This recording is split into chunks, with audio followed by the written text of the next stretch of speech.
917 WCUR, The Curve, Westchester. This is Amy Klinger, and I'm here with local band Flavor Wave. What's up, guys? Hey, Thanks what's for having up? us. How are we feeling today? Feeling pretty good. Pretty good for a Monday. I mean, Yeah. the weather is insane. We walked over here, so it was really good. Really good to get in a nice mindset before Feels hopping good in. to be back in the Westchester University campus here. Right, we should say welcome back because I think you guys performed at our block party. Yeah, we played last year in the spring at the WCUR local music showcase. And that was a lot of fun. We played with a lot of cool people. Yeah, very cool. I was training at that point, so I wasn't able to be there. But I've heard from so many people that you guys did a great job. Like when I told them that I was interviewing you guys, they were like, Flavor Wave, we remember them. They were so good. So you have lots of fans here at WCUR. Awesome. So do you want to start off by kind of introducing yourselves? Now, we do only have 2 of the 5 band members here. Maybe introduce yourselves, your instrument, but also, your other band members as well. Yeah, my name is Josh Speaker. I play the drums, and I also do the vocals as well, co-vocaling with Kyle here. Yeah, my name's Kyle. I do the vocals. I play some keys sometimes, a little guitar here and there, a little harmonica here and there for literally one song. But our other members are Matt Stretch. He plays lead guitar. Pat Blair, he plays rhythm guitar, and Noah Montgomery, he plays bass. We wish they could be here, but they're all on the grind working on this fine Monday. So we wish they could be here, but I think we could take it. I think we can hold it down. Yeah, we don't need them. Awesome. Well, did you all grow up in Westchester? Like, what's your story? How'd the band form? Yeah, we all grew up in the same area. We actually all went to the same elementary school. So we met on the playgrounds, formed that bond, and then ever since we've been trying to do big things together. But, we all grew up in Westchester, went to Downingtown West High School, which is pretty close by here. And, always stayed in touch, always best friends. And then, eventually we started each learning our own instruments, and we're like, why don't we get together and see what we can do here? Very cool, very cool. Did any of you go to Westchester University? Kyle and I both graduated in 2021. Yeah, I forget. Oh, so you're long like ago recent now. graduates. Yeah, graduated in the flip-flops I'm wearing today. So. Very cool. And what did you guys major? Did you major in music while here? I did business marketing and had a minor in communications as well. And then, our last 2 years here were kind of taken from COVID. So we did all the online stuff. So it feels good to be back here again. It's been forever. But Kyle, you did a little music, right? Yeah, I started off as a music education major. Oh, wow. Realized kind of the education part wasn't really for me. So I went to media and culture, which was brand new. When I started it, I was the first year to do that. And then I kept a minor in vocal performance. So a little bit still on that music side, but I wanted to learn more about kind of how to handle the media side of running a band and doing that. I was going to say marketing, and I'm a media and culture major as well with a minor in digital marketing. So I'm sure all of that definitely helps, with the industry side of things. I saw definitely. Your link tree. You even have a TikTok. You're on everything. Yeah, so. we're trying to get more on the TikTok. Trying to see what else we can think of and put out there, because we love just putting stuff out there of us being goofy, playing music, doing whatever with everyone. So I feel like TikTok is such a hard medium to produce content on. I try and I'm like, how do you do that for a radio station? Yeah. You just got to be weird and goofy on it, I guess, and kind of Right. just not worry about anything. Just post it, see what happens. You literally do not know what is gonna pop off on TikTok. It could be the most random thing. It could be the most calculated thing. You just never know. So the goal is to just keep posting things, whether it's just us goofing off or us doing something very serious. This is our music. These are our tunes. So we're just gonna keep doing things until something hits and and then kind of be consistent with that when it comes to the TikTok side of things. It's crazy. Right. I haven't seen your guys' TikToks, but I can definitely see that idea carried over in your Instagram a lot, because there are like more serious things, but then there's like these creative sides of things as well, which is very cool. Yeah. Oh, yeah. So how did you guys come up with the name Flavor Wave? What's the story behind that? Yeah, we had a couple of different band names. You know, once we were really forming what we had, we were like, you know, we need a good solid band name. And I think it was in 2019 we started off, and, you know, we had a lot of, you know, trial and error. We started off as the Man Band, and then we were trying to be a little cooler and tried Miracle Man. And then our guitarist mom didn't like that name, and we practiced in her basement, so I guess we had to you know, do one that she liked. So we were just kind of thinking of random names, just kind of spitballing random words and random things. I think for a second we were Jelly Jam. That wasn't really sticking, though. I like that, though. Yeah.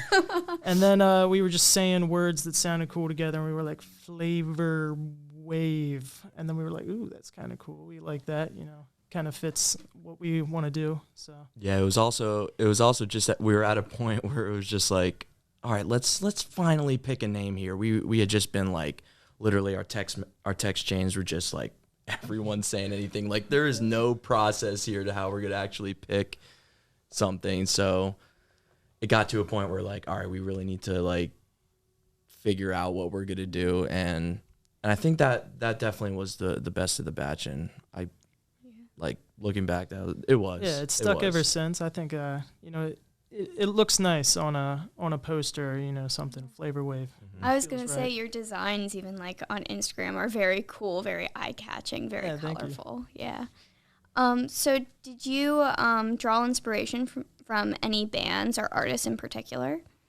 Yeah, we all like pretty much the same bands. We all kind of differ in little ways on what, you know, subgenres we really dive into, but I think some of the ones that we all agree on are, we all really like the Arctic Monkeys and the Strokes. We're all big Red Hot Chili Peppers fans, and you know, all kinds of like indie rock bands that we draw inspiration from. But those are probably some big ones, definitely. Very cool. Now, is there anything from those bands that you want translated in your own music?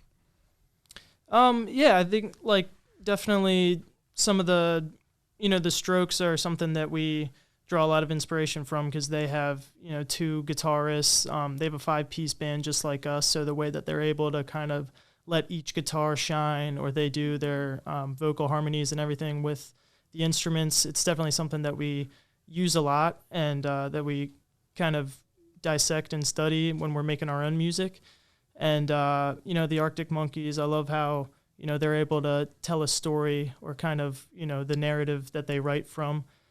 So we definitely take a lot from that when we're writing lyrics, writing, you know, instrumentals and everything there. Very cool. Now, kind of like the opposite question, what do you think, so you guys describe yourself as an alternative rock band. What do you think sets your band apart from other bands in that genre?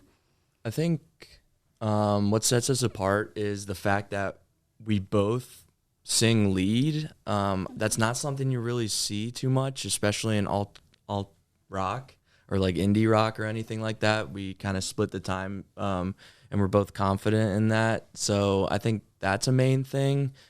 Kind of like what Josh said there about the two guitars. We like to give the opportunity for each of our guitarists to shine. We don't want one to be kind of in the background of a song. So just kind of when we're forming songs, being able to give everyone a chance to shine, and everyone a chance. We even have one of our songs, Thief, has a little like bass solo line. So we're giving Noah a chance to shine there. I think that's what sets us apart, is that we like to give everyone their time. That's awesome. Like, you highlight like each instrument. And absolutely. That's awesome. I know personally, like, I enjoy music that has a good beat. So highlighting the instrumental side of it is what hooks me personally. Like, I don't really care a lot about lyrics, but like if you have a good beat, I'm there. Yep. You know? Oh, yeah. I feel that. That's all you. That's all definitely. you, my guy. Yeah. Yeah. So you have a lot of singles and EPs out, like including Wasted Dreams, Thief, Meet Me, my personal favorite, DWBF. I don't think I could say that 10 times fast. I was struggling just saying it once. It's an acronym in case anyone hasn't figured that out. Oh, what is it? It stands for Don't Want to Be Friends. Oh, yeah, okay. Which is the hook in the song. I did not realize that. Yeah, it's not yeah. But yeah, you also have like a lot of new stuff coming out. Fields you just released, I think, the 23rd, 24th. Yeah, I think it was last week, 2 weeks ago, something like that. Do you guys want to talk about that a little bit? Like maybe like your creative process, like what each of you brings to the table, how you create those songs? Yeah, so for the most recent one, Fields, those first 4 singles that we released were the first ones that we went into the studio and started recording because we decided early on that they were the ones that we wanted to showcase in our singles. And as we were working on other songs that we have on our upcoming album, Fields was one that we finished later on that just kind of sounded beautiful to us, one that we really enjoyed particularly.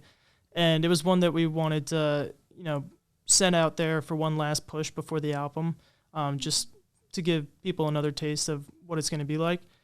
And that one was one that we kind of wrote a little separately. Matt had made the instrumental track to that and sent it out to everyone. And that's where Kyle was getting some inspiration and started writing a hook and writing lyrics for it. And something really cool that we liked about it was just how the ending of that song has a little breakdown and kind of switches up and has a different vibe toward the end. And that one was just one that was really fun to work on in the studio. There were some things that we added on that after hearing all the tracks together, we could hear little things here and there, little harmonies that we could make the song a little better. And we just love how that one turned out. So we just definitely wanted to put it out there. Yeah, very cool. So it's a collaborative effort. It's not just one person writing. Yeah, all of our songs definitely have a lot of collaboration. We're practicing all the time together, always writing things. And, if we're not writing it all together in the same room, somebody has an idea that they bring in, and we're all able to kind of dissect that and work on it together. I feel like that kind of helps what you were saying before, like the highlighting of each instrument. It's like every member has a voice. Mm-hmm. I really like that. That's exactly. And specifically in this song, I wrote the lyrics for this song, and the way I write is very different from the way he writes, where I like to write this kind of like, it's kind of like a philosophical exercise, like trying to understand what the heck he's saying. And honestly, I don't know. It's up for interpretation. But for a song specific like this, I draw from a lot of emotions and feelings, whereas Josh, it's usually, you are drawing from emotions, but it's like kind of like a specific narrative, kind of like the Arctic Monkeys. So that's another thing that kind of differentiates from other groups, is the way we write. Yeah, I think we both like to write how the music makes us feel, but we are both able to draw from different things. And it's fun trying to interpret what our lyrics really come down to in the end, because they're always a little different, or, either I'm saying something from a personal experience or I'm just saying something that I think sounds cool. Yeah. And it doesn't really have, any history with me. Right. I think all of that, like, really does translate in your music. Like, you listen to, like, say, Wasted Dreams, and then you listen to Thief, and you can really see, like, the little minuscule, like, differences between each one, which I think is cool. Mm-hmm. But you were going to say something as well? That's good. No? Yeah. Okay. Yeah, that's it. But yeah, and then you have an debut album coming out, A Taste of Something, correct? And that's Taste of Something Sweet, yep. Of Something Sweet, and that's coming out on the 14th of April, the 14th of April. Very cool. Yeah, we've been working hard since last April when we started working in the studio. It's going to have 12 tracks on it, and really excited to finally showcase that. We've been playing some of the other original songs around at some of our shows, but just finally being able to put the idea on, an audio recording is just great to have, and we're so excited to drop that. Yeah, I was gonna say, like, what should your listeners expect from that album. Yeah, I mean, we poured our hearts and souls into it. We love how everything sounds, and it was something that, you know, a year ago we didn't think would be possible, and then just kind of through the persistence of us keep playing, keep looking for new things to do, we were able to find a producer that would help us record this whole album, and we just love how it sounds. Shout out Tyler Ripley. He works in a studio in Philly, and he just helped us make everything sound great. And the thing I would say is that I think every song has a little bit of our core elements and what we do with, you know, harmonies and the driving rhythm and the, you know, electric guitar riffs, but in each song you get a little bit of a different experience. Every song kind of sounds a little different and offers something completely new, so we're excited for that. Right. That's awesome. Now, kind of switching gears a little bit from the music side of things, what's your favorite venue in Westchester to play at? In Westchester, see, Westchester's venues have really gone down over the last couple of years. I mean, there were a lot more, and we're kind of seeing less and less of them. But we got started actually playing in our own house. We have a house in town, and we didn't really have anywhere to play or knew what we were going to do, so we just decided to move all the furniture, put the instruments down, and invite everyone we knew. And we actually had 4 amazing shows in our house until I guess the neighbors got too tired of us, and yeah, we had a little altercation with the cops, but you know, they handled it well. And you know, we eventually were like, you know what, we gotta start finding venues around here, gigging. The first gig that we ever got was in Westchester at this place called Fens, which recently changed to Turk's Head. Turk's Head Coffee. And they used to have shows up there on the second floor, and that was where we started our first show. I think it was like 2 Augusts ago. Yeah. Wow. And yeah, it's crazy. I love Turk's Head Coffee. Yeah. I got so excited when you said that. Yeah, and then we have played around Westchester a lot. We played, I think our second show gig ever was at the Moose Lodge down on the field there, right in front of it. And then we got a chance to play on the courthouse steps in the middle of town for one of the first Friday events for downtown Westchester. And that was awesome. We got to do that twice, and we played, you know, right on the courthouse steps, right in front of everyone as they were walking by. And that was a really great time. And then we got Porch Fest coming up in May, where they let everyone kind of have their own little moment to shine and play on their own porch. So that is so cool. We're excited for that because, you know, Westchester doesn't have as many venues as they used to, but just the little opportunities to make something happen and just play in the middle of town is great, because just love the community around here and just everyone walking around. You got a little something going on everywhere. Now with Porch Fest, like, is it everyone plays at once, or is it, how does that work? I think everyone gets their own little time slots, okay. And it's only in a certain part of Westchester that we don't actually live at, but one of our good friends are letting us play on the porch there, so we have a spot. I think it's May 20th, something like that. Right. But yeah, everyone gets a little moment to shine. They don't have everyone playing at once, because I guess then all the sound would jumble together. Right. Yeah. Start getting an earthquake in Westchester. Yeah. I mean, you wouldn't be able to tell, because the streets are very wavy. Mm-hmm. Oh yeah, already. I've had a good trip and fall on some of these Westchester sidewalks. Oh yes, especially when it's dark. Oh yeah. There's like a random tree branch, and you're like, okay, well, yeah. There I go. My first day of junior year, I went for a run before my classes, and I double leg tripped on like this uneven sidewalk and just ate it, and got up and checked around. No one was looking, so I just kind of limped along.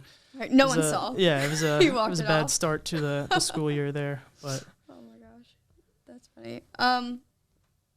So you also have a benefit show on the 8th this weekend at the Sound Bank. Do you want to tell us a little bit about the show, the venue, maybe like how to purchase tickets for those listening? Yeah. So this Saturday we're going to be playing at the Sound Bank. It's a great venue that we've played at a bunch of times, and that we really love in Phoenixville. And this Saturday is going to be a benefit show. There's going to be a ton of artists, and we're really hyped. It's going to be a great show for a great cause. All the proceeds are going to a charity. Let me check. I think it's called Tell Us for Tomorrow. And it's just going to be, a great opportunity to help out the community and, enjoy some great music as well. And the Sound Bank is one of our favorite venues. We played there a ton of times. They got great sound, great food, good drinks and everything. So very cool. I've never heard of the Sound Bank. So yeah, actually, unfortunately, it's closing. Oh no. Next month or in a few months, which is like so unfortunate. Like we have had a blast playing there. It's just a great venue, great space, great food, great atmosphere always. So this is kind of like a send-off show. We've been able to play there 3 times and did a few open mics there. So it's very bittersweet. We're very appreciative of them being able to give their space to us. So it's sad, but we're definitely gonna go out with a bang with this show. We definitely want to, that's why we want to get as many people out there to just have a great night, enjoy the space there. Phoenixville is great. It's a lot like Westchester, just without a college right in the middle of it, but it's got all the culture. It's got so many great restaurants and bars and great businesses there. So definitely it would be a great time to come out and support.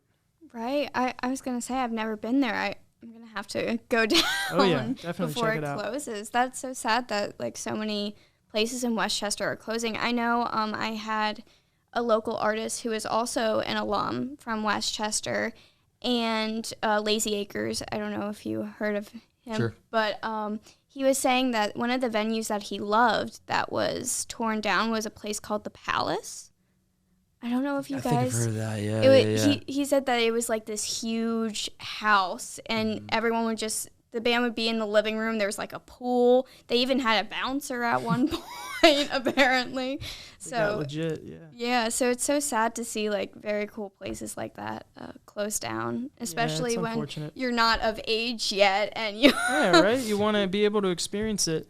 Right. I mean, like, who doesn't enjoy live music? I feel like businesses should definitely jump on that opportunity to have someone play there, and we always love coming out, bringing out a crowd to any restaurant or any place that we're gigging at. So I think it's always a great time, and people love music. So yeah, definitely. Like I know we went to interview at the Moose Lodge, and I couldn't go because I wasn't of age. So it was so sad that you miss out on those experiences, and then when you're of age, everything's closing down. I know, it's a bummer.